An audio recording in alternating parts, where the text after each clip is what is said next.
Dear student, बहुत स्वागत है आपका मेरे चैनल मैथ्स विद प्रदीप में। हम लोग आजकल एनसीईआरटी पढ़ रहे हैं और एनसीईआरटी में क्लास 7 की मैथमेटिक्स करते हुए हम लोग पहुँचे हैं लेसन 9 में। लेसन 9 है परिमेय संख्याएं, जिसमें एक एक्सरसाइज आप तक पहुँच चुकी है। परिमेय संख्याएं,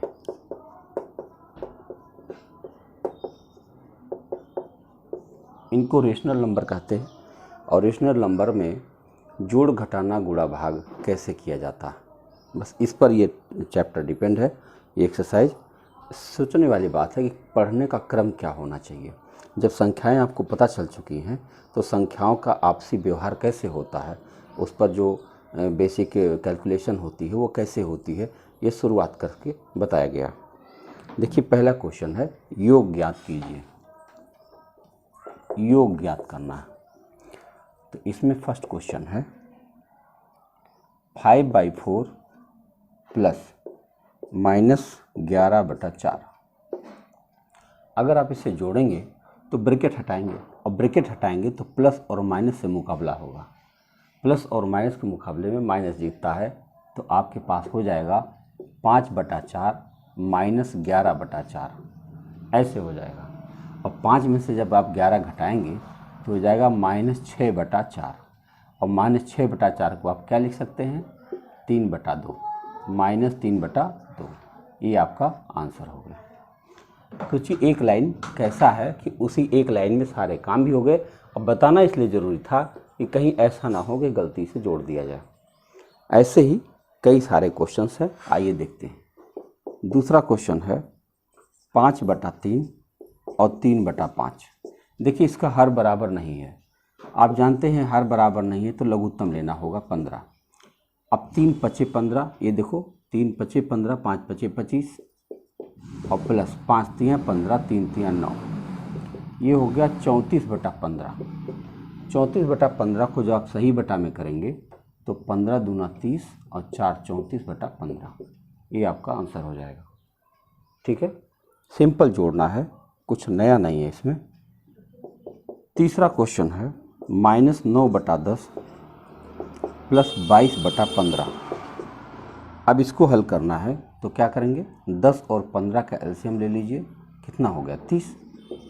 10 3 30 होगा, 9 3 27 यानी -27 और 15 दूना 30 है तो 22 दूना 44। आप देखते हैं ये 44 प्लस का है, ये -27 है तो 44 में 27 घटाया जाएगा।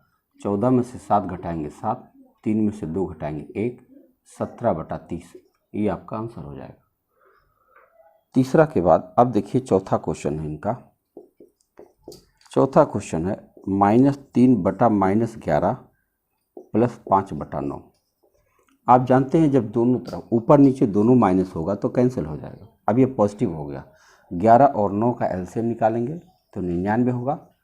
11 9 99, 9 3 27 और 9 11 ही 99, 11 5 55। जोड़ लेंगे 5 7 12, 1 6 2 8, 82/99, ये आपका आंसर हो गया। पांचवा प्रश्न है -8/19 प्लस -2/57, ऐसे है। अब देखो दोनों नेगेटिव है, इसका मतलब होता आपस में जुड़ेगा, लेकिन यहाँ प्लस की सिंबल हटेंगे तो ये हो जाएगा -8/19 -2/57। अब 19 और 57 के एलसीएम 57 होगा, क्योंकि 19 3 57 होता है। 19 3 57, 3 8 24, -24 और -2, ये हो जाएगा -26/57। छोटा नहीं किया जा सकता क्योंकि कोई भी कॉमन फैक्टर नहीं है। पांचवा के बाद छठा क्वेश्चन है इनका -2 सही 1/3 प्लस 4 सही 3/5। अब देखिए तो 3 दूनी 6, 1 7/3, ये हो जाएगा -7/3 और ये कितना हो जाएगा 5 चौक के 20 और 3 23/5। ये प्लस है, ये माइनस है, लघुत्तम 15 आएगा। 3 5 15, 5 7 35, -35 होगा और प्लस 5 3 15, 23 3 69। अब आप देख रहे हैं कि यहाँ पॉजिटिव ज़्यादा है तो पॉजिटिव ज़्यादा है उसमें से माइनस घट जाएगा। 9 में से 5 घटाएंगे 4, और 6 में से 3 घटाएंगे 3, 34/15 आ जाएगा।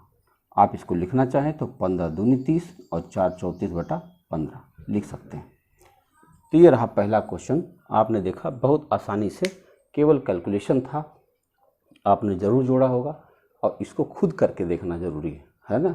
जैसे अभी देखने में लगता है कि हाँ ये तो बड़े आराम से हो रहा, लेकिन जब खुद करेंगे तो एलसीएम कैसे लेते हैं, जल्दी से कैसे होता है, कोई कैलकुलेशन मिस्टेक तो नहीं हो रही है, तो ये सब करना ज़रूरी है। अपने हाथ से करेंगे तो प्रैक्टिस बढ़ेगी।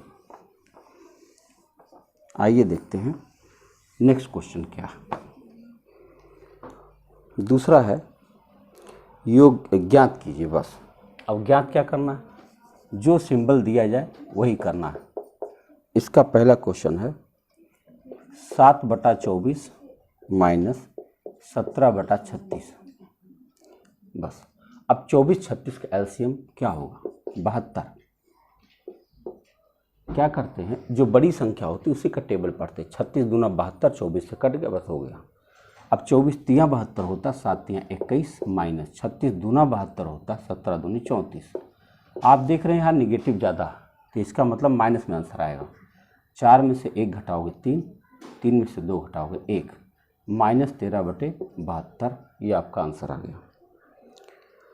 दूसरा क्वेश्चन है इसका 5/63 माइनस -6/21। अब देखो यहाँ माइनस माइनस आ गया तो निश्चित प्लस हो जाना चाहिए, तो ये बनेगा 5/63 प्लस 6/21। आप समझते हैं 21 63 का एलसीएम 63 होगा, यहाँ तो आएगा 5 और यहाँ 21 तियाँ 63, 3 छक्के 18। अब 18 5 23 होता है, 23/69, ये आपका आंसर है। बहुत इजी है, कुछ करना नहीं है, बस लगातार बने रहना है। तीसरा क्वेश्चन देखिए -6/13 माइनस 7/15। अब ये देखो माइनस माइनस प्लस होना है, तो ये बनेगा -6/13 प्लस 7/15 ऐसे। अब 13 और 15 दोनों को प्राइम नंबर्स है, तो इसका एलसीएम इन्हीं का गुणनफल हो जाएगा। कैसे, 13 × 5 = 65, 6, 13 × 1 = 13 और 6 19। तो अब इसका पहाड़ा पढ़ेंगे तो 15 आएगा, 15 × 6 = 90 माइनस 90 और प्लस 15 × 13 करेंगे, 13 × 7 = 91। आप देख सकते हैं कि पॉजिटिव ज़्यादा है नेगेटिव कम है, तो ये हो जाएगा 1/195। ये आपका आंसर आ गया। चौथा क्वेश्चन है -3/8 माइनस 7/11। अब 11 8 के एलसीएम होगा 88, 11 तियाँ 33 माइनस 33 और 11 8 88, 8 7 56 माइनस 56, दोनों माइनस है, आपस में इकट्ठा हो जाएगा, तो ये हो जाएगा 6 3 9 और 5 3 8 -89/88।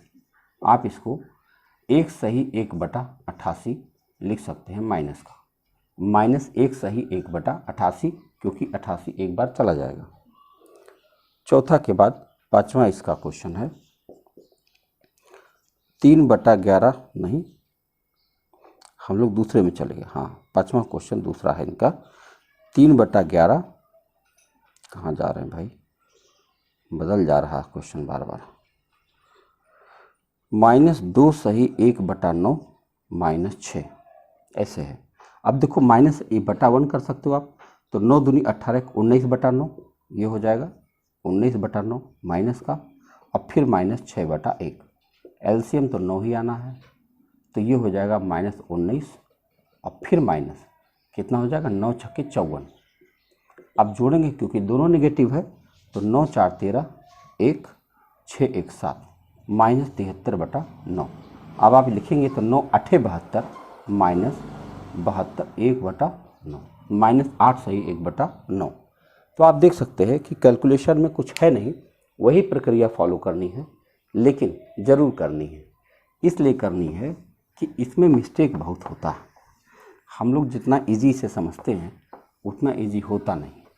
एग्ज़ाम टाइम में जब आता है तो छोटी सी कैलकुलेशन की गलती से पूरा सवाल गलत हो जाता है। कोशिश ये करें घर में इसको हल कर लेंगे तो इससे क्या होगा कि जो गलतियां होती हैं वो नहीं होंगी। आइए तीसरा क्वेश्चन देखते हैं। तीसरा में लिखा है गुणनफल ज्ञात कीजिए। आइए देखते हैं।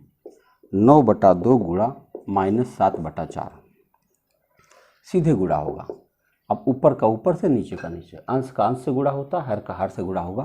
तो 9 सत्ते 63 -2 चौके 8। आप इसको सही बटा में लिख सकते हैं। 8 × 64 नहीं होगा, 8 सत्ते 56 -7 56 और 4 3 7 7/8। ये रहा आंसर आपका। तो इजी है, कुछ करना नहीं, बस सिंबल को ध्यान रखना है। ये पहला था। दूसरा है इसका 3/10 गुणा -9। अब क्या होगा, 9 × 27 हो जाएगा, -27/10। आप चाहें तो लिख सकते हैं 2 सही 7/10। माइनस सिंबल बना रहेगा।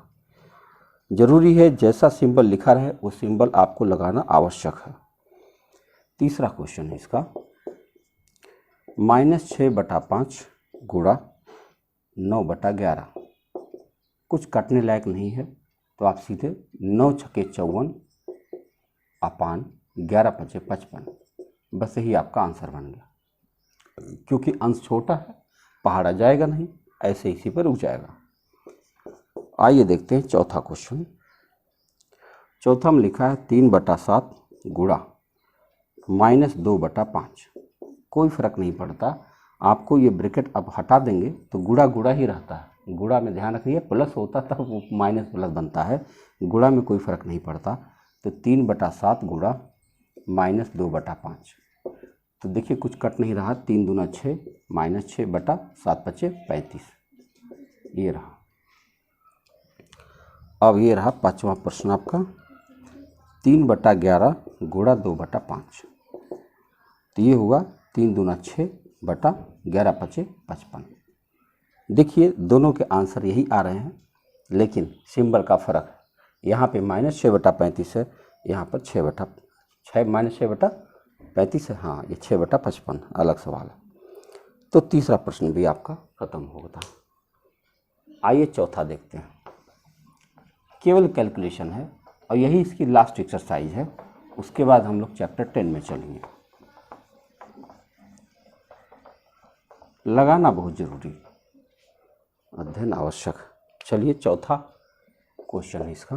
पहला लिखा मान ज्ञात कीजिए, मतलब जो लिखा है सिंबल लगा के वही कर देना। -4 डिवाइडेड बाई 2/3। आप जानते होंगे कि डिवाइडेड, अगर ये साइन हम हटाना चाहते तो इसे पलटना होगा ऐसे, -4 गुणा 3/2 हो जाएगा। अब इस 2 से ये 4 कट रहा है तो काट सकते हैं, ये हो जाएगा -6। आपका आंसर आ गया। ऐसे दूसरा क्वेश्चन है -3/5 डिवाइडेड बाई 2। इसका मतलब 2/1 समझ के चलिए, तो ये हो जाएगा -3/5 गुणा 1/2। अब चूंकि कुछ कट नहीं रहा है तो -3/10 आपका उत्तर बन जाएगा। ये दूसरा था। तीसरा क्वेश्चन है -4/5 डिवाइडेड बाई -3। इसको आप 1/1 समझ के चलेंगे, तो क्या हुआ, -4/5 गुणा -1/3। माइनस का गुणा माइनस से होगा तो उत्तर प्लस में आएगा। ऊपर हो जाएगा 4 और नीचे हो जाएगा 15। दोनों माइनस कैंसिल हो जाएंगे, माइनस गुणा माइनस प्लस होता है। इसके बाद आपका चौथा क्वेश्चन आता है। चौथा है -1/8 डिवाइडेड बाई 3/4। तो होगा क्या, -1/8 होगा और गुणा 4/3 पलट जाएगा ये। अब देखो 4 से ये 8 कट रहा 2 बार में, ऊपर आएगा -1 और नीचे आएगा 6। आपका उत्तर आया -1/6। पांचवा क्वेश्चन आपका -2/13 डिवाइडेड बाई 1/7। अब क्या होगा कि -2/13 गुणा 7/1 हो जाएगा, तो -14 होगा और अपान 13 हो जाएगा। इसको आप जब भाग देंगे तो क्या होगा, -1 और 1/13। ठीक है, सही बटा में बदलने के लिए। पांचवा के बाद छठा लास्ट क्वेश्चन है इसका 3/13 डिवाइडेड बाई -4/65। अब क्या होगा कि 3/13 गुणा -65/4 ऐसे होगा, पलट जाएगा। अब 13 से 65 कटेगा, 13 × 5 = 65 हो जाएगा। तो ऊपर क्या आ जाएगा, 5 × 15 -15/4। इसको कैसे लिख सकते हैं, -4 × 12 और 3/4। तो ये रहा आपका आंसर और ये एक्सरसाइज समाप्त होती है। तो अब हम लोग देखेंगे कि हमने क्या चर्चा किया। देखते हैं कि हमने क्या चर्चा किया। एक संख्या जिसे P/Q के रूप में व्यक्त किया जा सके, जहाँ P और Q पूर्णांक है, जहाँ Q is not equal to 0 है, तो परिमेय संख्या कहलाती है। जैसे 2/7, 3/8, 3, 4, 2, 5 जो भी कर लो, जितनी परिमेय संख्याएं का मतलब हुआ, ऐसी जितनी संख्याएं जिसको आपने कार्य व्यवहार में इस्तेमाल किया है, जो संख्या रेखा पर आपको दिखाई पड़ती है, आप 2 लिख सकते हो, 5 लिख सकते हो, -1 लिख सकते हो, 0 लिख सकते हो, 3/7 लिख सकते हो, यानी जितनी संख्याएं मैं यहाँ लिख रहा हूँ ये सब की सब परिमेय संख्याएं कहलाती। बस नीचे शून्य नहीं होना चाहिए, बस अपान में शून्य नहीं होना चाहिए, यही इसकी एक शर्त है। दूसरा है कि सभी पूर्णांक और भिन्न संख्याएं, सभी पूर्णांक और भिन्न परिमेय संख्याएं होती। जितनी पूर्णांक संख्याएं होती, आपको याद होगा अगर हमने नंबर सिस्टम वाला अपना हमारा वीडियो देखा होगा तो उसमें हमने लिखा है कि सभी पूर्णांक संख्याएं परिमेय होती हैं, सभी भिन्न संख्याएं परिमेय होती हैं। तीसरा क्वेश्चन टाइप है इसका कि यदि किसी परिमेय संख्या के अंश और हर को एक ही शून्येतर पूर्णांक से गुणा किया जाए या भाग दिया जाए, या उस परिमेय, तो जो संख्या परिमेय संख्या प्राप्त होती है दी हुई परिमेय संख्या के समतुल्य संख्या कहलाती है। इनका कहना यह है कि जैसे मान लो कोई चीज़ 2/5 है, अब इसको मान लो हमने 2 से गुणा किया, 2 से भाग किया एक साथ, तो क्या हुआ कि ये 4/10 हुआ। तो 4/10 को जब आप छोटा करोगे तो फिर 2/5 बन जाएगा। यानी एक ही संख्या से गुणा भाग अगर आपने कर दिया है तो उस संख्या के ऊपर कोई फर्क नहीं पड़ता। ठीक है। ऐसे ही चौथा पॉइंट दिया गया है कि परिमेय संख्याओं को धनात्मक और ऋणात्मक परिमेय संख्याओं के रूप में वर्गीकृत किया जा सकता है। जब अंश और हर दोनों में ही धनात्मक पूर्णांक हो, तो ऋणात्मक पूर्णांक हो या ऋणात्मक पूर्णांक हो, तो यह परिमेय संख्या धनात्मक, यानी कहने का तात्पर्य हुआ कि अगर किसी एक में दिया गया ऐसे तो समझो ये ऋणात्मक है, लेकिन अगर दोनों में दिया जाए ऐसे तो समझो ये धनात्मक पूर्णांक। ये ऋणात्मक हो गया और ये धनात्मक हो गया, क्योंकि ये दोनों कट ही जाएंगे। ठीक है, तो ये धनात्मक पूर्णांक हो जाएंगे। उदाहरण 3/8 एक धनात्मक परिमेय संख्या है और -8/9 एक ऋणात्मक परिमेय संख्या। अगला पॉइंट है कि संख्या 0 ना तो धनात्मक है और ना ही ऋणात्मक। 0 को दरअसल न्यूट्रल कहा जाता है, क्योंकि दोनों के बीच में, याद रखो जब आपने ये संख्या रेखा देखा होगा तो इधर हमने पॉजिटिव लिखा था, इधर नेगेटिव लिखा था और यहाँ 0 लिखा था, यानी 0 उन दोनों के बीच की कड़ी है। हाँ, 0 ना तो ऋणात्मक है ना तो धनात्मक। अगला पॉइंट है कि एक परिमेय संख्या को अपने मानक रूप में तब माना जाता है जब उसका हर धनात्मक हो तथा अंश और हर में एक के अतिरिक्त कोई गुणनखंड ना हो। बहुत सही बात कहा है। जैसे मान लो अगर कहीं लिखा है 6/8, ये -8 ऐसे, तो समझो कि ये मानक रूप नहीं कहा जाएगा। इसमें 2 कमियां हैं। एक तो जो हर होता है उसे ऋणात्मक नहीं होना चाहिए, तो इस ऋण को हटाने के लिए क्या करना चाहिए। अभी आपने देखा कि अगर किसी परिमेय संख्या में अगर हम किसी समान संख्या से गुणा भाग करें तो उसका फर्क नहीं पड़ता, तो हम क्या करते हैं, इसमें -1 से ऊपर नीचे गुणा कर देते हैं। अब ऊपर क्या हो जाएगा, -6 और नीचे हो जाएगा 8, प्लस का हो जाएगा क्योंकि माइनस गुणा माइनस प्लस बनता है। अभी एक कमी और बची है, इसे अपने पूर्णांक रूप में होना चाहिए, यानी कि इस रिड्यूस फॉर्म में होना चाहिए। तो हम इसको 2 से और छोटा कर सकते हैं, तो 2 × 3 = 6, 2 × 4 = 8। अब -3/4 ये आपकी संख्या बन गई, ये आपकी अच्छी संख्या मानी जाएगी, मानक रूप इसका होता है। ये कहने की कोशिश ये कर रहा कि इन दोनों में यानी अंश और हर में एक के अतिरिक्त कोई और फैक्टर नहीं होना चाहिए। इसका सीधा सा मतलब है कि उसको कैसी संख्या होनी चाहिए, को प्राइम नंबर्स होना चाहिए, सह अभाज्य संख्याएं होनी चाहिए जिसमें कोई और भाज्य संख्या न बन सके। 7वां पॉइंट है कि 2 परिमेय संख्याओं के बीच असीमित परिमेय संख्याएं होती हैं। बिल्कुल होती हैं, असीमित, अनंत होती हैं। अगर कोई आपसे पूछे कि 1 और 2 के बीच कितनी परिमेय संख्याएं होती हैं, तो आप बोलोगे अनंत परिमेय संख्याएं होती। अगला 8वां पॉइंट है कि समान हर वाली 2 परिमेय संख्याओं का योग ज्ञात करने के लिए उनके अंशों को जोड़कर दिया जा सकता है। सीधी सी बात है, लघुत्तम निकालना ही नहीं पड़ेगा। तथा हर वही रहेगा, रखकर योग ज्ञात किया जा सकता है। भिन्न भिन्न हर वाली संख्याओं को जोड़ने के लिए दोनों हरों के लघुत्तम निकाले जाते हैं। आपको देखें, हम लोग तो ऐसे कई सारे एग्जाम्पल कर चुके हैं। एक एग्जाम्पल के साथ दिखाता हूँ। एक विद्यार्थी की डिमांड ये रही है कि आप जो बताइए उसे उदाहरण के साथ समझाइए। तो देखिए मैं समझाता हूँ। जैसे 1/6 है और 5/6 है, तो अब ये सीधे सीधे जुड़ गया 6/6। अब ये भले से उत्तर 1 आ गया, लेकिन हर बदलना नहीं पड़ा। देखो 1/7 और 2/7, तो सीधे सीधे ये 3/7 हो जाएगा, क्योंकि इसका हर नहीं बदलना पड़ा। लेकिन अगर कहीं 1/2 और 1/3 आ जाए, तब 2 और 3 का लघुत्तम निकालना पड़ता है 6, और तब 2 3 6 और 3 दूनी 6 और 5/6 उत्तर बनता। यही बताने की कोशिश किया जा रहा। अगला पॉइंट है 9वां पॉइंट। दो परिमेय संख्याओं का व्यकलन करने के लिए हम घटाई जाने वाली परिमेय संख्या के योज्य प्रतिलोम को अन्य परिमेय संख्या में जोड़ते हैं। योज्य प्रतिलोम का मतलब ये हुआ कि जैसे कोई संख्या में जब हम कोई चीज़ जोड़ते हैं, घटाते हैं, तो होता कि अगर मान लो वो सिंबल नेगेटिव है, तो घटाने के समय में देखो, जैसे अगर कहीं पर आ जाए कि 1/3 माइनस, और ऐसे लिखा है -2/5, ऐसे लिखा है, तो अब क्या होगा कि ये जो माइनस ब्रैकेट हटाओगे तो इन दोनों को प्लस कर दिया जाएगा गुणा गुणा करके, तो ये हो जाएगा 1/3 प्लस 2/5, ऐसे बन जाएगा ये, है ना। तो ये संख्या बताने की कोशिश किया जा रहा। 10वां पॉइंट है कि दो परिमेय संख्याओं को गुणा करने के लिए हम इन संख्याओं के अंशों को तथा हरों को अलग अलग गुणा करते हैं, यानी अंश का अंश में, हर का हर में गुणा करते हैं। देखो गुणनफल को अंशों का गुणनफल बटे हरों का गुणनफल कहते हैं। ये रहा 10वां पॉइंट। अब 11वां और आखिरी पॉइंट है आपका कि एक परिमेय संख्या को एक अन्य शून्येतर परिमेय संख्या से भाग देने के लिए हम पहली परिमेय संख्या को अन्य परिमेय संख्या के व्युत्क्रम से गुणा करते हैं। आपने देखा होगा कि जब भाग चिन्ह आया था तो मैंने पलट के गुणा किया था। जैसे मान लो 2/5 में आपको भाग देना है 3/8 से, तो हम क्या करेंगे, 2/5 गुणा 8/3 करेंगे, ये पलट जाता है, व्युत्क्रम से गुणा करते हैं। और इस प्रकार आपका ये चैप्टर समाप्त होता है। मिलते हैं नेक्स्ट क्वेश्चन में, नेक्स्ट चैप्टर में। तब तक के लिए धन्यवाद।